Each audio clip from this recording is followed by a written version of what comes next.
Okay, good morning, my good people. I had to come talk to y'all about the issue where people are talking about Leviathan on these social media apps. Y'all gotta stop listening to people and go to God's word yourself. Okay, so God gave me to Ephesians 6:12. Those that know. Those that don't worry about it. I'm gonna read it to you. So when God is referring to Leviathan, it is not of an actual beast coming out of water.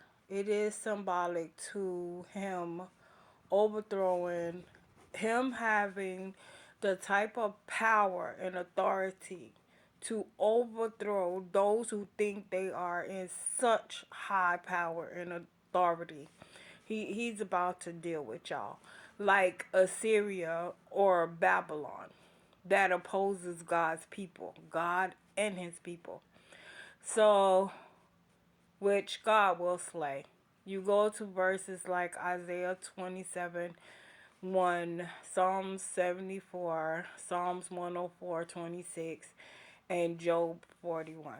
Psalms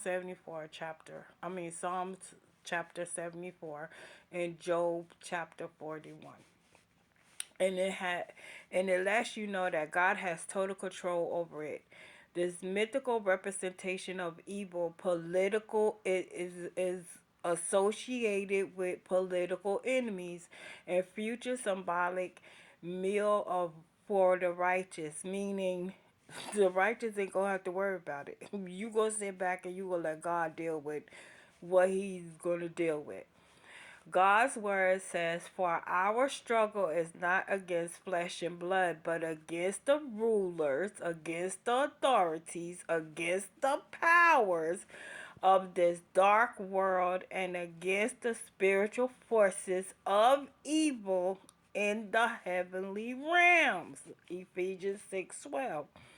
Okay, so it all boils down to our real fight isn't with other people, physical enemies, but against unseen spiritual forces of evil, like demons, which influence people in situations like struggles and arguments and temptations and suffering. They stem from spiritual battles, requiring spiritual weapons like prayer, faith, trust, hope, and dependency only on God. Now, do y'all understand what the Leviathan really represent? Stop allowing people to mislead y'all and misguide y'all and get in God's word and learn stuff for yourself. Because a lot of people like to strike fear. That's the enemy's plot, plan, ploy. Y'all know this. He comes to kill, steal, and destroy.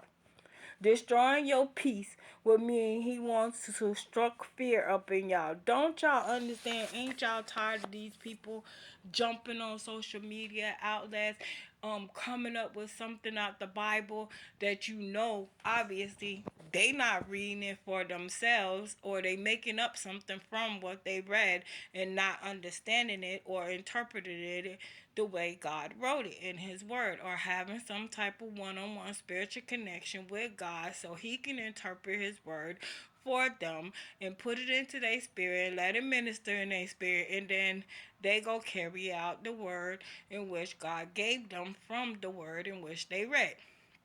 So, again, stop allowing these people to strike fear into y'all.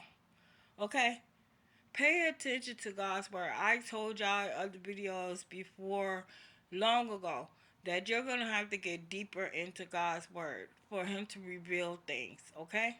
Love y'all. Have a blessed day.